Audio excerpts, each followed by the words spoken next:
కొన్ని కారణాలతో బాబాయ్ అబ్బాయి మధ్య ఇటీవలి కాలంలో గ్యాప్ పెరిగిందని ఫిలిం నగర్ టాక్. అయినప్పటికీ ఎవరి బాటలో వాళ్ళు నందమూరి కుటుంబం కోసం శ్రమిస్తూనే ఉన్నారు. అలాంటిది వీరిద్దరూ ఓ యంగ్ హీరోకి వార్నింగ్ ఇచ్చారట. ఈ విషయాన్ని సదరు హీరోనే స్వయంగా బయటపెట్టారు. ఆ హీరో ఎవరో కాదు, మాస్కా దాస్ విశ్వక్సేన్. నందమూరి హీరోలు బాలయ్య, ఎన్టీఆర్లతో ఈ కుర్రాడికి మంచి అనుబంధం ఉంది. తన సినిమాలకు చీఫ్ గెస్ట్గా కూడా వీరిద్దరూ హాజరయ్యారు. విశ్వక్ కూడా తన అభిమాన నటులతో అనుబంధాన్ని అలాగే మెయింటైన్ చేస్తున్నారు. లైలా విడుదలైన 7వ రోజునే ఫంకీ షూటింగ్స్ స్టార్ట్ అయిపోయింది. వెంటనే కూర్చుని ఏ సినిమా చేయాలనే బాధపడకుండా రెడీగా సినిమా ఉంది. సినిమాలు రెడీగానే ఉన్నాయి, కానీ ఎలాంటి సినిమాలు చేయాలనేది డిసైడ్ చేసుకోవాలి. ఒక లూప్లో పడిపోయా. సినిమా తర్వాత సినిమా చేసుకుంటూ వచ్చా. ఈ సంవత్సరం ఏం చేయాలనే దానిపై బాగా ఆలోచించా. మెంటల్గా, ఫిజికల్గా ఛార్జ్ అయ్యా. ఫుడ్, డిసిప్లిన్, స్లీపింగ్ అన్ని అలవాట్లు మార్చుకున్నా.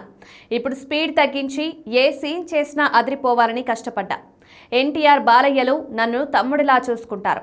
లైలా సినిమా చూసి బాబాయ్, అబ్బాయి ఇద్దరూ మందలించారు. ఇలాంటి సినిమాలు చేయొద్దని గట్టిగానే చెప్పారని విశ్వక్సేన్ తెలిపారు. ప్రస్తుతం ఆయన వ్యాఖ్యలు సోషల్ మీడియాలో వైరల్ అవుతుండగా, ఒక యువ హీరో కెరీర్ పట్ల బాలకృష్ణ, ఎన్టీఆర్ తీసుకున్న బాధ్యతపై నెటిజన్లు ప్రశంసలు కురిపిస్తున్నారు.